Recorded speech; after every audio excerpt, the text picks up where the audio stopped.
All right, Mr. Hill. Of all the 13 principles you laid out, there has always been one chapter in particular that I've found both captivating and, to be perfectly honest, the most enigmatic of all. The one where you discuss the brain itself, not just as the body's command center, but as something so much more. Yes, the brain. The single greatest miracle we are endowed with, yet so few ever use it to its full capacity. I'm glad it's captured your attention, Dr. Sinclair, because this principle, in truth, is the capstone to all the others. That's precisely why I'm so curious. You make an extraordinary claim in your book. You suggest that our brain isn't just a vault for storing memories and knowledge. You say it can broadcast and receive information, like a wireless device. That is exactly right.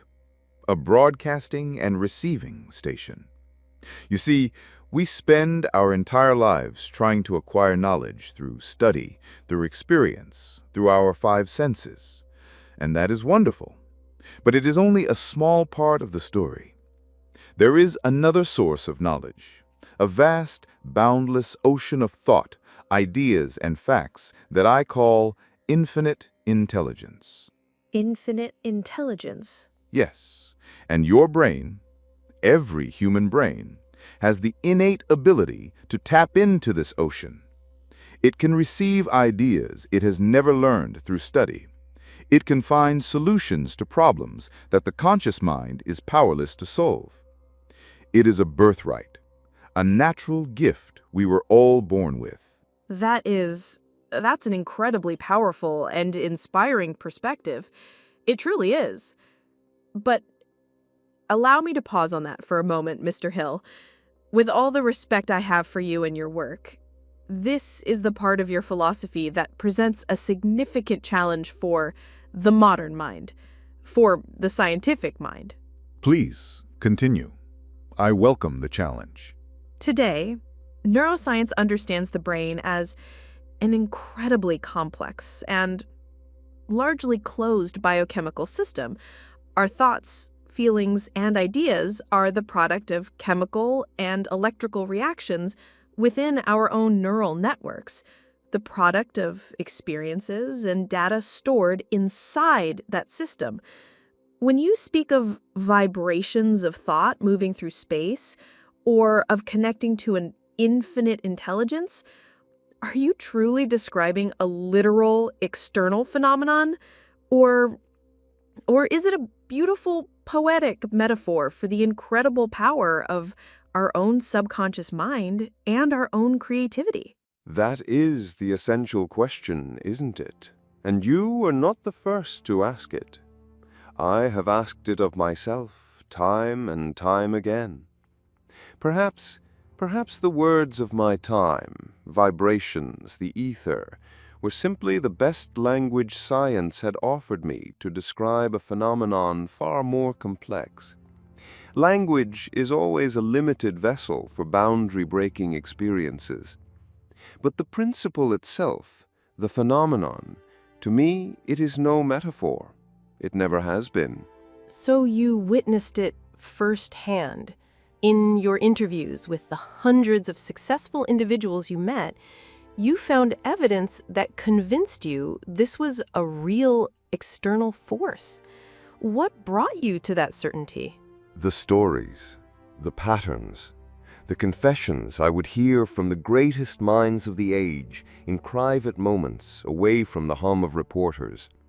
From Andrew Carnegie to Thomas Edison and Henry Ford, when I would ask them about their most brilliant ideas, that single breakthrough moment that changed the course of their business or invention, the answer was often uncannily similar. And what was that answer? They wouldn't say, "I thought of this idea." They would say, "The idea came to me," or "I had a sudden hunch," or "It was as if the answer was given to me from somewhere else." They didn't take full credit for it. There was a sense of humility before the source of the idea. But there was one man who articulated this more clearly and astonishingly than anyone else. A man whose mind was, without question, tapped into that source. Who was that? Nikola Tesla, an absolute prodigy. When I spoke to those who knew him, they described Tesla not as an inventor, but as a conduit.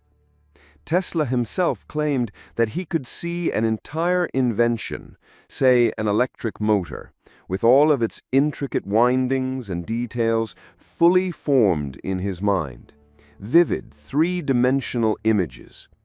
He said he could switch the motor on in his mind, let it run for weeks, and then return to it to check for signs of wear, all before a single screw was turned in the physical world. That's unbelievable. That goes beyond ordinary imagination. Precisely. That is the point.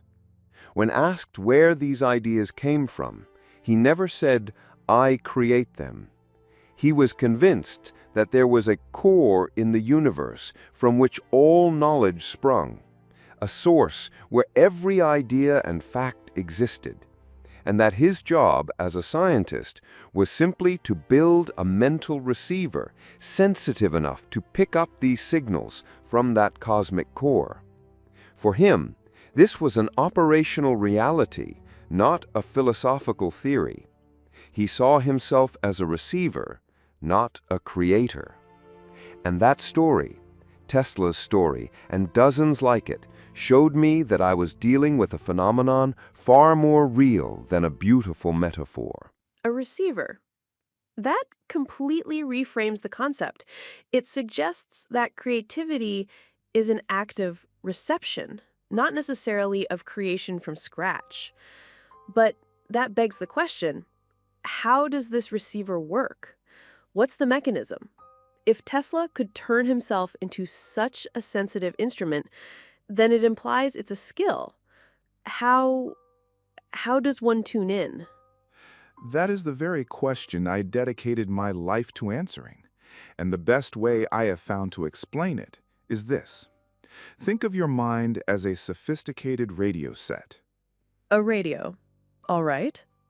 Your conscious mind, the part of you that is listening and analyzing my words right now, that is your hand on the tuning dial.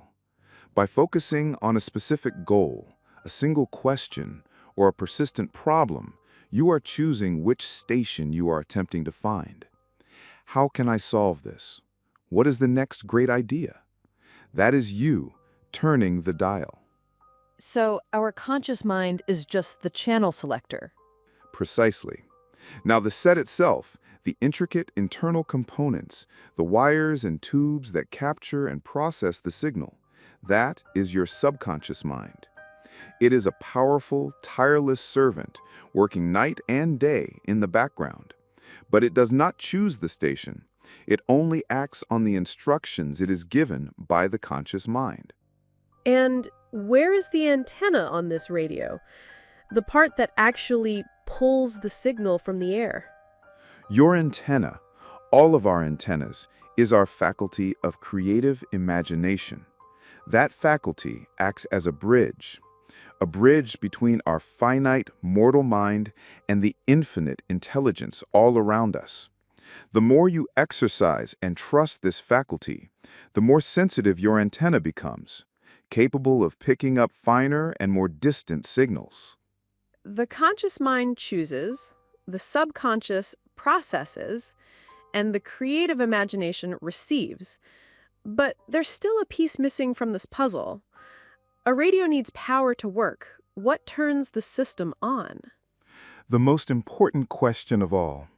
This is the piece that most people overlook, and it is why they never manage to use this power. The power supply for this mental radio, its fuel, is emotion. Intense, focused emotion. A lukewarm wish or a fleeting interest is not enough. You need a burning desire, a positive obsession. When you want something with every fiber of your being, with all of your feeling, you are sending a powerful current of energy into this system. That emotional energy is what amplifies the antenna of your creative imagination, making it so powerful that it can finally lock onto the frequency of infinite intelligence and receive an idea that was previously out of reach. Without that emotional fuel, your radio remains silent. A burning desire. So the key isn't just to think about something, the key is to feel it with your entire being. My goodness. Now I understand. Now I understand our problem in the world today. And what is that problem? It's a problem that perhaps didn't exist in the same way in your time. We live in an age of fractured desires. You speak of a singular, burning desire, while our minds are bombarded every single morning by 100 small, superficial interests. A notification from this app, an email from that person, a breaking news alert, a short distracting video. It's like trying to tune that radio to one specific distant station while 10 other people are in the room, each shouting something different at the top of their lungs. And what's the result? Just static. Just confusing white noise. We receive so much unimportant information that there's simply no bandwidth left to receive important inspiration. You are describing the greatest enemy of focus. Exactly. We're so busy switching between shallow, multiple channels that we never generate enough emotional energy to truly power up our antenna. Our desires aren't like one large focused flame. They are more like 100 tiny scattered sparks, igniting and extinguishing one after another. Before one has the chance to truly burn and generate heat, the next spark has already pulled our attention away. So, what your work suggests is that our core problem in the modern world isn't a lack of information or access. Quite the opposite. It's the overabundance of it. The problem is that in this ocean of digital static, our mental radio has lost its ability to lock onto a single, deep frequency. We have become so accustomed to the noise that we've lost the necessary silence and focus to hear those quiet, subtle signals.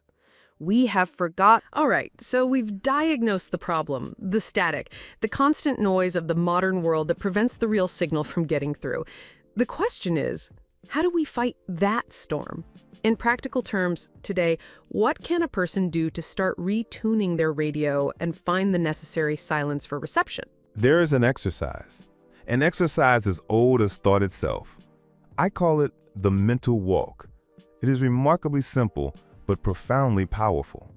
Please explain. First, you choose one specific question or one unsolved problem in your mind, something that is truly occupying your thoughts.